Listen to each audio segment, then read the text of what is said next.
Il apparaît que les travaux de Taylor n'ont pas seulement pour vocation de mettre en place une méthode de travail, ou en tout cas s'ils ont pour vocation de mettre en place une méthode de travail, la signification de cette méthode est pour le moins métaphysique, puisque Taylor établit lui-même qu'il a pour fin ultime de donner naissance à des hommes spéciaux, c'est-à-dire des hommes spécialement conçus pour s'adapter aux tâches qu'ils doivent accomplir.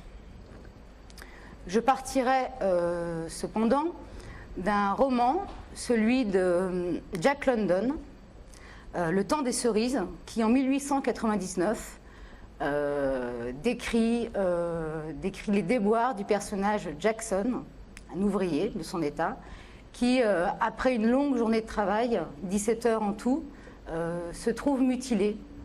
Il perd son bras. Or, donc il a le bras arraché dans une machine. Or, il apparaît que Jackson doute de pouvoir toucher les indemnités qui lui sont dues, du fait que son avocat et son patron semblent de très bons amis. Il le dit en ces termes. Le colonel Ingram, le directeur de l'usine, et le juge Caldwell, chargé de trancher l'affaire, sont une paire d'amis. Ils fréquentent la même loge, le même club. Ils demeurent dans le même quartier, où je ne puis pas vivre, moi. Leurs femmes sont toujours fourrées l'une chez l'autre. Et ce n'est entre eux que parties de whist et autres train-train de ce genre. Ce passage montre comment une certaine organisation du travail conduit à la perspective suivant laquelle, en toutes circonstances, y compris les plus dramatiques, les jeux sont faits. Les accidents contenus dans une telle organisation n'en sont plus. Ils forment les risques du métier. Vertigineux paradoxe qu'il nous faut interroger, en ce qu'il exclut précisément l'idée de risque. L'insécurité physique et sociale dessine un statut, un état, une situation, une manière de vivre, chacun avec les fréquentations et les petits trains-trains qui vont avec, sans collision possible. Cependant que le travail est bien réel et qu'il faut bien s'y rendre jour après jour, que s'y joue-t-il? La nécessité de travailler peut-elle souffrir une autre herméneutique que celle qui la traduit en des termes de soumission et de pouvoir? Comment donner valeur symbolique au corps, à la vie, au risque de perdre un bras dans une usine textile? Ce sera donc mon objet. Je procéderai en deux temps. D'abord, je chercherai à comprendre la signification de ce que j'ai nommé la séparation de la vie et du travail, à partir de laquelle j'affirmerai dans un second temps que l'ennui résulte essentiellement de cette séparation et qu'il n'en est pas seulement un symptôme, mais la forme métaphysique de cette séparation. Premièrement, séparation donc de la vie et du travail. Si l'ouvrier peut en période de prospérité économique se projeter de manière durable dans l'usine, comme nous pouvons d'ailleurs aujourd'hui le constater, ses enfants comme lui travailleront dans la même entreprise, les périodes de crise révèlent au contraire le caractère illusoire de cet enracinement.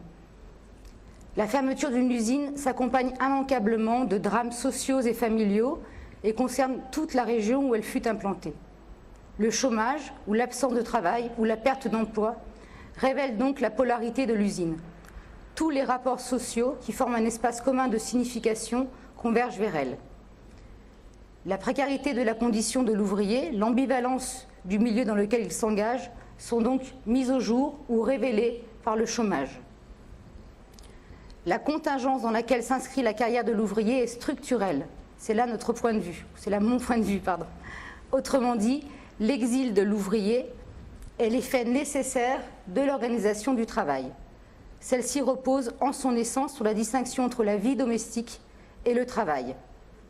Paradoxalement, encore une fois, cette rupture n'implique pas que l'ouvrier s'affranchisse de ses besoins vitaux. Son travail n'a guère d'autre visée que leur accomplissement. Mais viser n'est pas sens.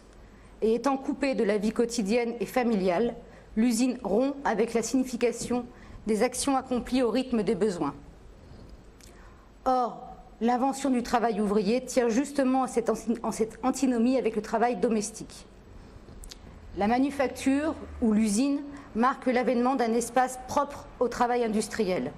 Par là, le travail n'est plus une activité contenue dans l'économie familiale. En même temps que le travail est coupé de la vie, il est aux yeux de l'ouvrier circonscrit dans l'exigence minimale de reproduction des forces de travail. Il ne s'agit donc pas ou plus de travailler pour vivre, mais de gagner sa vie par le travail. Le salaire suivant ce mouvement est extérieur à la chose produite et s'impose comme fin ultime. Plus le travail est abstrait, vide des contenus vitaux et des conditions personnelles d'existence, plus le produit gagne en objectivité. Il peut ainsi circuler et satisfaire l'échange capitaliste. Il en est de même du profit de l'entrepreneur. Travailler à l'ère capitaliste ne peut plus être une affaire qui relève du domaine privé. Toutefois, l'usine n'est pas non plus un lieu où la juridiction est à proprement parler objective. Et c'est là où les choses sont complexes. Il s'opère un double processus. En même temps que le travail perd sa dimension strictement domestique, c'est le modèle de l'administration privée qui s'étend dans les manufactures ou dans les usines. Le cadre juridique, le statut des ouvriers ne gagne pas en objectivité, alors même que les modes de production, eux, se rationalisent. L'usine propose la concentration de forces de production dans un cadre juridique proche de l'administration familiale. C'est à Max Weber que nous devons toutes ces analyses, s'inspirant lui-même d'Aristote, lorsqu'il affirme que les rapports domestiques ne relèvent pas du droit, mais de l'économie. Les normes domestiques s'opposent aux règles de droit. Elles procèdent par règlement, tandis que la juridiction garantit des prétentions objectives. Max Weber applique sa typologie au travail salarié et il montre que l'entreprise définit une administration privée qui échappe aux règles du droit objectif. L'ouvrier est soumis à des normes qui permettent de modeler son comportement. Ces normes, comme il apparaît très clairement dans la rationalisation tayloriste, ne demandent pas à être observées, mais doivent être vécues. L'ouvrier, dont on dit qu'il est à la chaîne, est ainsi défini par la tâche qu'il accomplit, par opposition au travailleur qui, en atelier, affirme pour lui-même une identité professionnelle. C'est pourquoi, avec sa qualité de sujet de droit, l'ouvrier perd alors la limite où abriter son quant à soi. Et cette disparition du sujet explique bien pourquoi la normalisation repose davantage sur l'autorisation que sur l'interdiction, c'est-à-dire sur la définition a priori des gestes et des comportements plutôt que sur leur contrôle a posteriori. C'est ce qu'on appelle une normalisation des comportements. Celle-ci implique une gestion du temps en rupture avec l'exercice normal de ce qu'on appelle aussi la conscience intentionnelle. Elle consiste en l'affirmation d'une immédiateté illusoire, comme si le sujet se trouvait enfermé dans l'actuel. Cette manière d'être définie fait penser